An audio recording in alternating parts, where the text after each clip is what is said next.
warahmatullahi wabarakatuh. Alhamdulillah rabbil alamin. Puji dan syukur marilah kita panjatkan kehadiran Allah Subhanahu wa taala yang telah memberikan begitu banyak kenikmatan kita sekalian. Salawat serta salam semoga tercurah kepada Nabi Muhammad SAW, sahabat, keluarga serta kita sekalian sebagai umatnya. Amin. Bapak-bapak, ibu-ibu, jamaah salat isya dan tarawih yang dimuliakan Allah. Sebelum kita melaksanakan ceramah dan salat tarawih, ada beberapa pengumuman yang kami sampaikan mewakili pengurus masjid Al-Amin. Pertama kami sampaikan tentang penerimaan kotak amal salat tarawih. Saldo awal hari kemarin Rp2.623.000. Penerimaan dari kotak amal salat tarawih hari kemarin hari Sabtu tanggal 15 Maret 2025 Masehi atau 16 Ramadan 1446 Hijriah, yaitu sebesar Rp752.000. Pengeluaran sebesar Rp2.000. Saldo per malam Rp1.375.000. Terima kasih kami ucapkan kepada pemberi infak dan sodako. Semoga amal ibadah dilakukan sekalian mendapatkan pahala yang berlipat ganda dari Allah Subhanahu wa taala. Amin. Berikut kami sampaikan bahwa pada malam ini yang bertindak sebagai penceramah dan imam salat tarawih adalah Ustaz Dr. Zainal Mutakin dari Herman RI. Alhamdulillah beliau sudah ada di tengah-tengah kita. Marilah kita mulai rangkaian ibadah tarawih kita. Untuk itu kepada Ustaz dari Dr. Zainal Mutakin LC Eka berkenan kiranya untuk memulai ceramah. Demikian pengumuman dapat kami sampaikan. Terima kasih atas perhatiannya. Bila taufiq wal hidayah. Wassalamualaikum warahmatullahi wabarakatuh. Bismillahirrahmanirrahim. Assalamualaikum warahmatullahi wabarakatuh. Alhamdulillah wassalatu wassalamu ala Rasulillah Muhammad bin Abdullah wa la hawla wa la quwwata illa billah. Amma ba'du. Bapak dan Ibu hadirin dan hadirat jamaah salat isya dan juga salat tarawih yang dirahmati Allah Subhanahu wa taala. Alhamdulillah kita bisa bertemu dengan Ramadan kembali. Saya harusnya ngisi subuh yang lalu awal Ramadan, cuma kemudian ada musibah saya lupa juga ada apa. Jadi alhamdulillah sehingga di awal Ramadan ini awalnya di sini ya, maksudnya baru malam ini. Sebelumnya belum, meskipun ini sudah malam ke 17 yang kita pahami. Ada sebagian pendapat berdasarkan surah Al-Anfal dan juga ayat yang lainnya bahwa 17 Ramadan itu atau malam 17 adalah malam turunnya Al-Quran. Intinya kita bersyukur bisa bertemu dengan bulan suci Ramadan.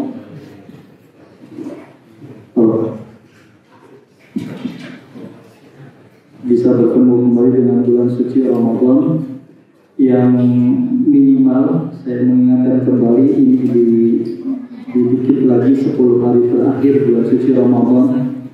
Yang pertama, kita bersyukur Ramadan ini akan membebaskan kita dari neraka, Pak. Rasulullah mengatakan selain hari wukuf di Arafah tanggal 9 Zulhijjah, bulan yang paling banyak nama dihapuskan dari neraka adalah yaitu bulan Ramadan. Makanya kemudian kita dianjurkan Allahumma a'tik riqabana wa riqaba abaina minan nar.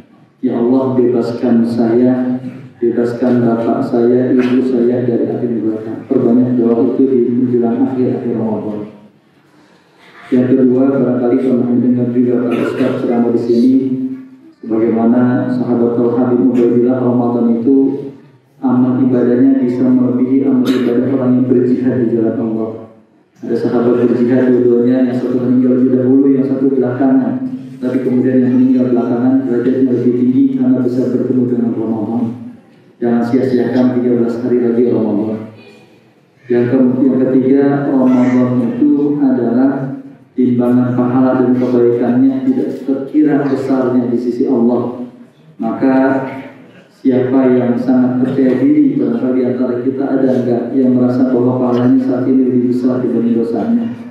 Saya yakin kita juga merasa bahwa pahala kita pasti lebih sedikit dibanding dosa kita.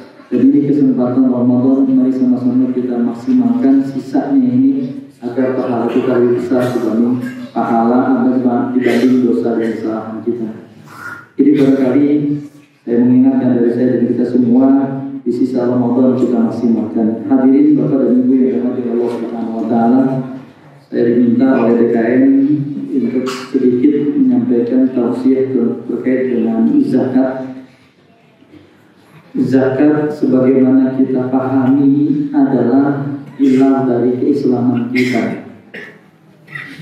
Seseorang sholat, seseorang syahadat, seseorang puasa, seseorang berhaji, tapi kalau dia tidak berzakat atau tidak mengeluarkan zakat, maka Islamnya dipertanyakan, atau bisa jadi dia tidak bisa masuk surga karena dia tidak melaksanakan salah satu kewajiban Islam, yaitu mengeluarkan zakat.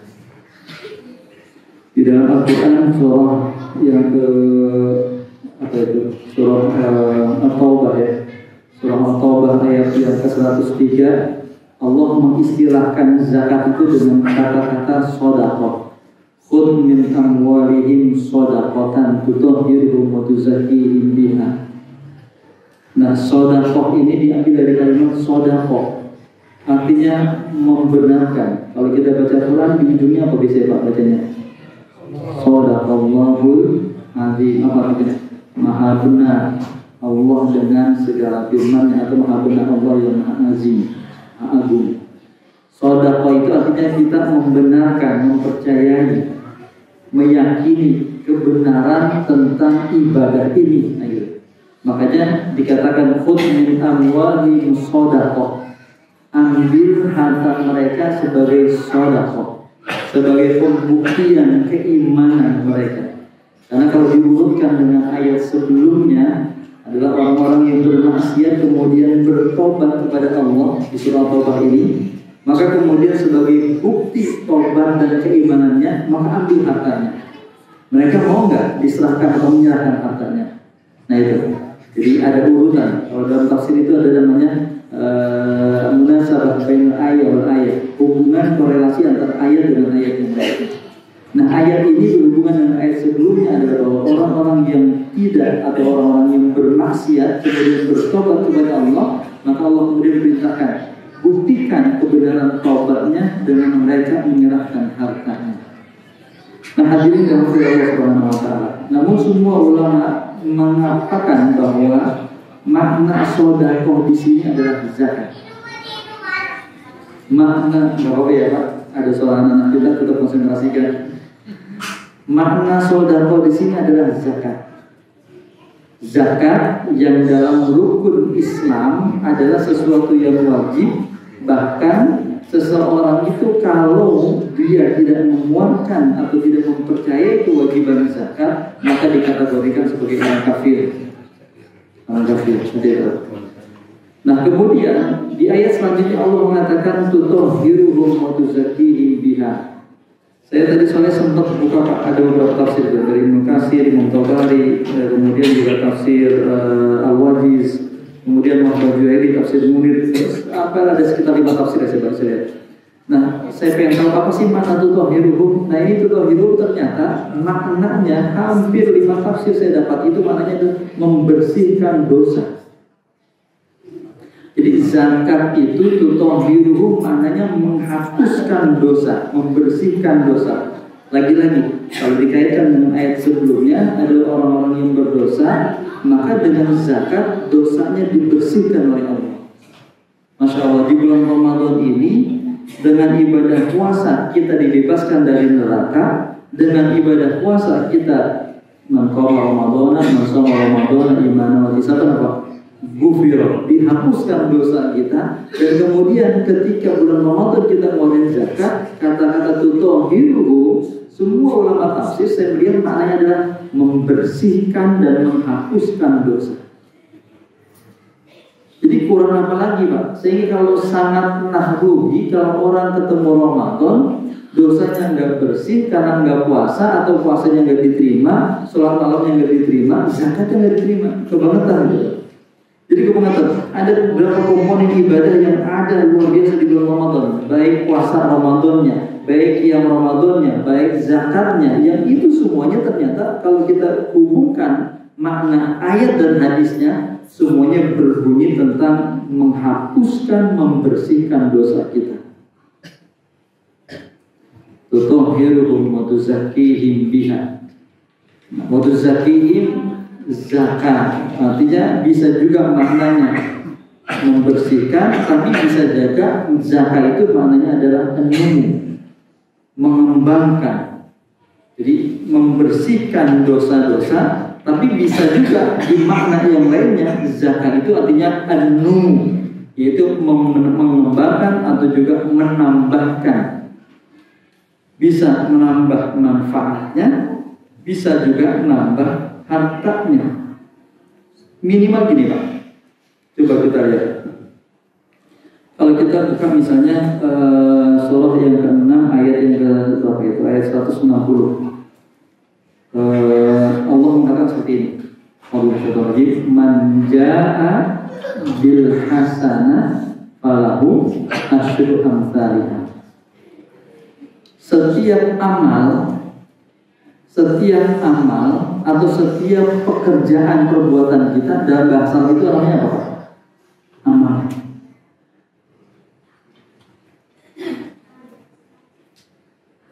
Dibuka sih. Kalau boleh dibuka saya mau contohin. Misalnya ini apa nih? Air. Bapak, Ibu, air, minum itu apa namanya? Minum itu apa? Pekerjaan kan? Minum itu apa?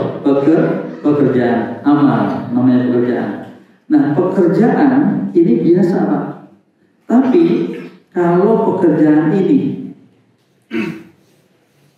dihubungkan dengan mengharapkan ridho Allah dan dengan sunnah Nabi dilakukan Bismillah, kemudian saya mengharapkan ridho Allah, maka amal atau pekerjaan atau perbuatan ini disebut dengan amal apa? Soleh. Nah, amal soleh ketika dia dikerjakan oleh seseorang, setiap amal soleh itu maka dihitung oleh Allah mendapatkan satu hasanah. Amal soleh, Bapak minum, itu pekerjaan, amal aja namanya. Tapi ketika dengan niat karena Allah, Bismillah, namanya jadi amal apa? Amal soleh. Nah, amal soleh minum itu di Al-Quran dikatakan menjaa bil hasan. Maka amal soleh itu disebut dengan amal hasan. Satu kebaikan. Maka satu kebaikan dibalas oleh Allah menjaa bil hasanah falahu asyru amsalihah, mendapatkan 10 pahala, 10 kali lipat. Gitu. 10 kali lipat. Nah, kalau yang sunnah saja atau yang mubah saja seperti minum itu disebut oleh Allah dengan namanya amal soleh yang kemudian mendapatkan satu hasanah, apalagi yang namanya ibadah wajib seperti kita puasa, seperti kita sholat, seperti bayar zakat. Maka orang yang membayar zakat, maka Allah akan lipat gandakan kebaikannya. Saya ingin mengeksplor ya Pak, saya ingin mengeksplor makna zakat itu maksud saya itu. Bahwa orang yang membayar zakat, maka dia akan mendapatkan pengembangan atau juga kebalikan dari hartanya. Tadi itu berkembang.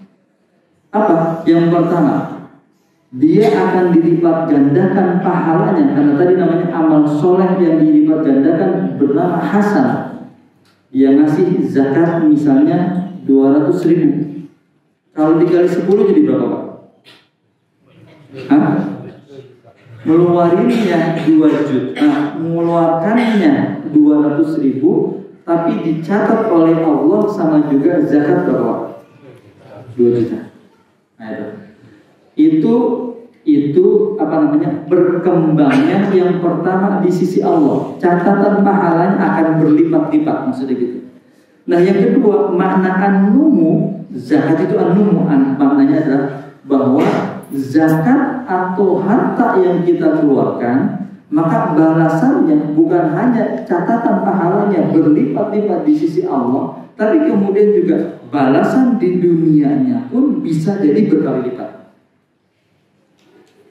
Bapak misalnya ngeluarin zakat 200.000, tiba-tiba kemudian di tengah jalan Pak, bawa mobil bannya pecah, terus kemudian ada orang yang baik beli ban Pak 2 juta, alhamdulillah udah Pak gak usah bayar, ini saya yang bayar gitu kan. Maka bisa jadi balasan dari zakat yang kita keluarkan 10 kali lipat, bisa lebih Pak. Bisa dalam bentuk cash Allah bayarkan langsung, misalnya seperti itu. Atau kemudian yang tadinya kemudian kita sakit, tapi kemudian dikasih kesembuhan oleh Allah, bisa jadi berobatnya itu Pak, kalau orang sakit bisa jadi obatnya lebih bayarnya lebih dari 2 juta dan seterusnya. Artinya bahwasannya makna zakat an-numu di sini maknanya adalah bisa balasannya, catatan kebaikannya 10 kali lipat dari Allah. Bisa juga Allah balaskan, yang kedua di dunia Allah lipat gandakan hartanya. Yang ketiga bisa jadi lipat gandakan hartanya itu dalam bentuk kebaikan-kebaikan yang lainnya. Anak yang tadinya celaka yang harusnya berobat, misalnya keluarnya 2 juta, bisa jadi tidak jadi berobat karena kemudian dengan sebab zakat atau sedekah yang kita keluarkan. Dan itu terbukti Pak, an-numu, berkembangnya harta dengan zakat itu adalah yaitu orang yang zakat hartanya berkembang, dan berkembang itu memberikan manfaat seperti apa? Seperti zakatnya Utsman bin Affan sampai sekarang lihat Pak. Maka kalau ke Mekah, ke Madinah itu ada hotel yang di daerah Syamalia, bukan Syamalia. Syamalia itu pinggir jalan, pinggir flyover, ada hotel tulisannya Waqaf Utsman bin Affan. Utsman bin Affan udah 14 abad yang lalu, tapi kemudian zakatnya sekarang masih ada terus dan masih memberikan manfaat untuk orang banyak seperti itu. Nah itulah kenapa kalau kita berzakat, kalau kita mengeluarkan zakat, sesungguhnya tidak akan merugi, karena balasan di sisi Allah Subhanahu wa Ta'ala berlipat-lipat. Di dunia pun Allah balas dengan harta yang berlipat, bahkan bisa juga dalam bentuk kebaikan yang lainnya yang Allah berikan kepada kita. Ini barangkali hadirin Allah Subhanahu wa Ta'ala, karena kultum barangkali tidak bentuk pengajian yang makan waktu lama, saya pikir cukup, dan mohon maaf kalau terlalu lama. Mudah-mudahan bermanfaat. Ayo kita sempurnakan iman dan Islam kita, puasa kita jalankan, sholat kita jalankan, kemudian juga dengan membayarkan zakat, dan yakinlah orang membayar zakat itu pasti akan semakin kaya. Orang yang bayar zakat pasti semakin kaya, akan Allah ganti dengan ganti yang berlipat-lipat. Demikian, assalamualaikum warahmatullahi wabarakatuh.